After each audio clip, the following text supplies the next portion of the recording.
Hi everybody, welcome to another watercolor video. If you're new to my channel, I encourage you to subscribe because I do put out weekly videos and I assure you that you will not regret it. So to start out with today's video, after you've taped the edges of your piece of paper, you're going to cover the entire paper with water because we're using a wet on wet technique today. And you're going to take pink or purple or blue, I used all three for this painting, and you're going to basically create these brush strokes that go towards the center of the painting. And the reason that we're doing this is because we're doing a wet on wet technique. These brush strokes sort of blend and bleed into the surrounding areas so they don't look as sharp and intense once they've dried, and it creates this really heavenly, magical look that I really like. So you're just continuing those brush strokes with varying and adding more and more pigment each time you do so. You're doing a similar look on the bottom for the water. You're just first going to create a horizontal bar with a slightly bluish tinge because it is water, and later you're just going to use that same brush stroke technique on the water to angle it towards the center because that's where we want to bring the attention of that's where we want our viewers' attention to go towards the center, because we're also going to be adding some dolphins and a deck going towards the center later on, so we want the view to be towards the center. While your painting is still wet, you're going to add even more intensity by making the corners a little bit darker, but also adding these really nice clouds. And you simply make these clouds by adding intense pigment to your brush and very lightly dabbing the lighter areas of your painting and letting the paint naturally bleed out to create these soft, cloud-like, pillow-like shapes.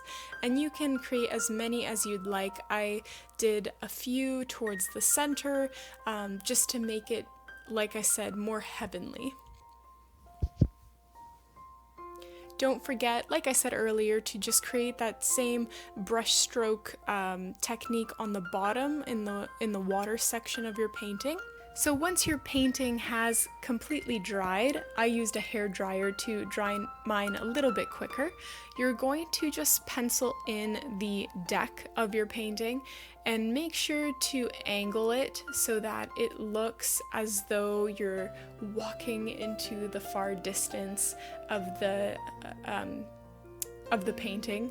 And you're also going to pencil in some dolphin shapes and then go over the silhouettes of these dolphins with a darker tone of whatever color you were using. So the darkest color I was using was a purple, so I just put a lot of pigmented color onto my brush and just went over the silhouettes of the dolphins.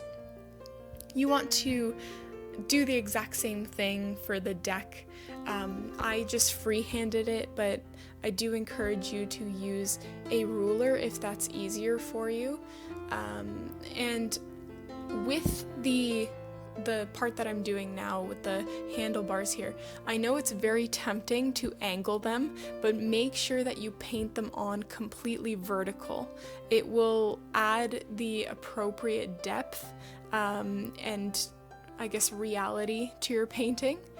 And don't forget to also fill in the planks of the deck, and these can be super rough because we can pretend that this is an old rustic deck that's leading out into the ocean, and I mean honestly, what wooden decks are perfect after a few years, right? There's always a few planks missing or something, mold developing, so it can look like it's in rough shape.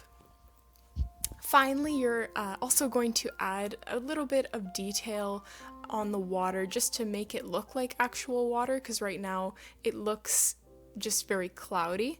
And you're going to do this by pigmenting your brush with a shade that is in between the shade that we used for the clouds and the shade that we used for the dolphins, and you're going to just create these very rough lines on the water. Don't overthink it, it's really simple.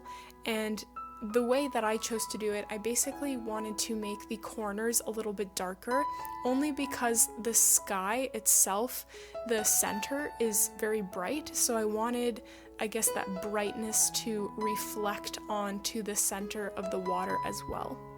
You can also take some white pigment. I used acrylic paint for this part to add some detail to the water and add some stars to the sky, which I know doesn't really make sense because they're clouds, but I just go with it.